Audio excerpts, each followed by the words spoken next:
ಲಕ್ಷಾಂತರ ರೂಪಾಯಿ ಖರ್ಚು ಮಾಡಿ ನಿರ್ಮಾಣ ಮಾಡಲಾಗಿದ್ದಂತಹ ಚಿಕ್ಕಬಳ್ಳಾಪುರದ ಗುಡಿಬಂಡೆಯಲ್ಲಿ ಜಲಮಂಡಳಿ ಇಲಾಖೆಯ ವಸತಿ ಗೃಹಗಳು ಈಗ ಅಕ್ರಮ ಚಟುವಟಿಕೆಗಳ ತಾಣಗಳಾಗಿ ಬದಲಾಗ್ತಾ ಇವೆ. ಬೀಳು ಬಿದ್ದುಬಿಟ್ಟಿವೆ ಎಲ್ಲ ಒಂದು ವಸತಿಗಳು ಕೂಡ.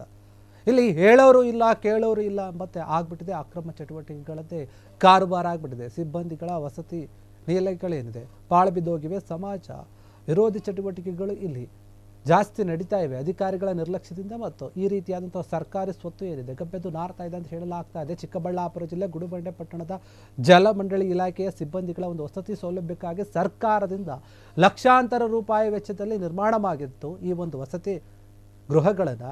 ಇಂದು ಇದು ಅಕ್ರಮ ಚಟುವಟಿಕೆಗಳ ಒಂದು ತಾಣವಾಗಿ ಬದಲಾಗ್ತಾ ಇದೆ, ಮಾರ್ಪಾಟಾಗ್ತಾ ಇದೆ. ಸಾರ್ವಜನಿಕರ ಒಂದು ಹಿತಾಸಕ್ತಿಗಾಗಿ ನಿರ್ಮಿಸಲಾದಂತಹ ಈ ವಸತಿ ಗೃಹಗಳನ್ನು ಸಿಬ್ಬಂದಿಗಳು ಉಪಯೋಗಿಸಿದ ಒಂದು ಕಾರಣ ಇವು ಮದ್ಯಪ್ರಿಯರನ್ನು ಜೂಜಾಟ ಏನಾಡ್ತಾ ಇದ್ದಾರೆ ಅವ್ರುಗಳನ್ನು ಬೇರೆ ಬೇರೆ ಇತರೆ ಒಂದು ಸಮಾಜ ವಿರೋಧಿ ಚಟುವಟಿಕೆಗಳಿಗೆ ಅವರೆಲ್ಲರೂ ಕೂಡ ಕೈಬೀಸಿಕೊಡುವಂತಹ ಒಂದು ತಾಣಗಳಾಗಿ ಬದಲಾಗಿಬಿಟ್ಟಿವೆ, ಆಶ್ರಯ ತಾಣಗಳಾಗ್ತಾ ಇವೆ. ಹೀಗಾಗಿ ಸರ್ಕಾರ ಸಾರ್ವಜನಿಕರ ಒಂದು ಸುರಕ್ಷಿತ ಕುಡಿಯುವ ನೀರು ಒದಗಿಸುವ ಉದ್ದೇಶದಿಂದ ನೀರು ಶುದ್ಧೀಕರಣ ಘಟಕವನ್ನು ಕೂಡ ಸ್ಥಾಪಿಸಿ ಅಲ್ಲಿ ಕಾರ್ಯನಿರ್ವಹಿಸಲು ಸಿಬ್ಬಂದಿಗಳಿಗಾಗಿ ವಸತಿ ವ್ಯವಸ್ಥೆಗಳನ್ನು ಕಲ್ಪಿಸಿತ್ತು. ಆದರೆ ಇಂದು ಈ ಒಂದು ವಸತಿ ಗೃಹಗಳೇನಿದೆ ಸರಿಯಾದ ರೀತಿಯಲ್ಲಿ ಅಲ್ಲಿ ಯಾರೂ ಇಲ್ಲ. ಹೀಗಾಗಿ ಈ ರೀತಿಯಾಗಿ ಅಕ್ರಮ ಚಟುವಟಿಕೆಗಳ ತಾಣ ಆಗ್ತಾ ಇದೆ. ಇನ್ನು ಅಲ್ಲಿರುವಂತಹ ಒಂದು ಏನಿದ್ದಾರೆ ಸಾರ್ವಜನಿಕರು ಇದರ ಬಗ್ಗೆ ಕ್ರಮವನ್ನು ತೆಗೆದುಕೊಳ್ಳಿ ಅಂತ ಆಡಳಿತ ವ್ಯವಸ್ಥೆಯ ಒಂದು ವಿರುದ್ಧ ಮಾತನಾಡ್ತಾ ಇದ್ದಾರೆ. ಇದು ವಿಫಲತೆಯೇ ಕಾರಣ ಅಂತ ಹೇಳ್ತಾ ಇದ್ದಾರೆ. ಹೀಗಾಗಿ ಸ್ಥಳೀಯ ಪಟ್ಟಣದ ಪಂಚಾಯತಿ ಹಾಗೂ ಸಿಬ್ಬಂದಿಯಿಂದ ನೀರು ಸರಬರಾಜು ಮತ್ತು ಸ್ವಚ್ಛತಾ ಇಲಾಖೆ ಅಧಿಕಾರಿಗಳು ಇನ್ನು ಮುಂದಾದರೂ ಇದ್ರ ಬಗ್ಗೆ ಎಚ್ಚೆತ್ತುಕೊಂಡು ಸಮಸ್ಯೆಯನ್ನು ಪರಿಹರಿಸ್ತಾರಾ ಇಲ್ಲ ಅನ್ನೋದನ್ನು ಕಾದು ನೋಡಬೇಕು.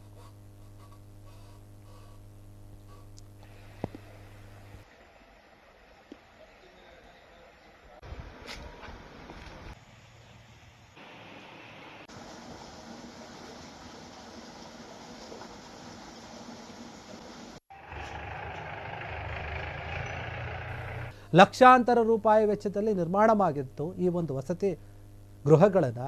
ಇಂದು ಇದು ಅಕ್ರಮ ಚಟುವಟಿಕೆಗಳ ಒಂದು ತಾಣವಾಗಿ ಬದಲಾಗ್ತಾ ಇದೆ, ಮಾರ್ಪಾಟಾಗ್ತಾ ಇದೆ. ಸಾರ್ವಜನಿಕರ ಒಂದು ಹಿತಾಸಕ್ತಿಗಾಗಿ ನಿರ್ಮಿಸಲಾದಂತಹ ಈ ವಸತಿ ಗೃಹಗಳನ್ನು ಸಿಬ್ಬಂದಿಗಳು ಉಪಯೋಗಿಸಿದ ಒಂದು ಕಾರಣ ಇವು ಮದ್ಯಪ್ರಿಯರನ್ನು ಜೂಜಾಟ ಏನಾಡ್ತಾ ಇದ್ದಾರೆ ಅವ್ರುಗಳನ್ನು ಬೇರೆ ಬೇರೆ ಇತರೆ ಒಂದು ಸಮಾಜ ವಿರೋಧಿ ಚಟುವಟಿಕೆಗಳಿಗೆ ಅವರೆಲ್ಲರೂ ಕೂಡ ಕೈಬೀಸಿಕೊಡುವಂತಹ ಒಂದು ತಾಣಗಳಾಗಿ ಬದಲಾಗಿಬಿಟ್ಟಿವೆ, ಆಶ್ರಯ ತಾಣಗಳಾಗ್ತಾ ಇವೆ. ಹೀಗಾಗಿ ಸರ್ಕಾರ ಸಾರ್ವಜನಿಕರ ಒಂದು ಸುರಕ್ಷಿತ ಕುಡಿಯುವ ನೀರು ಒದಗಿಸುವ ಉದ್ದೇಶದಿಂದ ನೀರು ಶುದ್ಧೀಕರಣ ಘಟಕವನ್ನು ಕೂಡ ಸ್ಥಾಪಿಸಿ ಅಲ್ಲಿ ಕಾರ್ಯನಿರ್ವಹಿಸಲು ಸಿಬ್ಬಂದಿಗಳಿಗಾಗಿ ವಸತಿ ವ್ಯವಸ್ಥೆಗಳನ್ನು ಕಲ್ಪಿಸಿತ್ತು. ಆದರೆ ಇಂದು ಈ ಒಂದು ವಸತಿ ಗೃಹಗಳೇನಿದೆ ಸರಿಯಾದ ರೀತಿಯಲ್ಲಿ ಅಲ್ಲಿ ಯಾರೂ ಇಲ್ಲ. ಹೀಗಾಗಿ ಈ ರೀತಿಯಾಗಿ ಅಕ್ರಮ ಚಟುವಟಿಕೆಗಳ ತಾಣ ಆಗ್ತಾ ಇದೆ. ಇನ್ನು ಅಲ್ಲಿರುವಂತಹ ಒಂದು ಏನಿದ್ದಾರೆ ಸಾರ್ವಜನಿಕರು ಇದರ ಬಗ್ಗೆ ಕ್ರಮವನ್ನು ತೆಗೆದುಕೊಳ್ಳಿ ಅಂತ ಆಡಳಿತ ವ್ಯವಸ್ಥೆಯ ಒಂದು ವಿರುದ್ಧ ಮಾತನಾಡ್ತಾ ಇದ್ದಾರೆ. ಇದು ವಿಫಲತೆಯೇ ಕಾರಣ ಅಂತ ಹೇಳ್ತಾ ಇದ್ದಾರೆ. ಹೀಗಾಗಿ ಸ್ಥಳೀಯ ಪಟ್ಟಣದ ಪಂಚಾಯತಿ ಹಾಗೂ ಸಿಬ್ಬಂದಿಯಿಂದ ನೀರು ಸರಬರಾಜು ಮತ್ತು ಸ್ವಚ್ಛತಾ ಇಲಾಖೆ ಅಧಿಕಾರಿಗಳು ಇನ್ನು ಮುಂದಾದರೂ ಇದ್ರ ಬಗ್ಗೆ ಎಚ್ಚೆತ್ತುಕೊಂಡು ಸಮಸ್ಯೆಯನ್ನು ಪರಿಹರಿಸ್ತಾರಾ ಇಲ್ಲ ಅನ್ನೋದನ್ನು ಕಾದು ನೋಡಬೇಕು.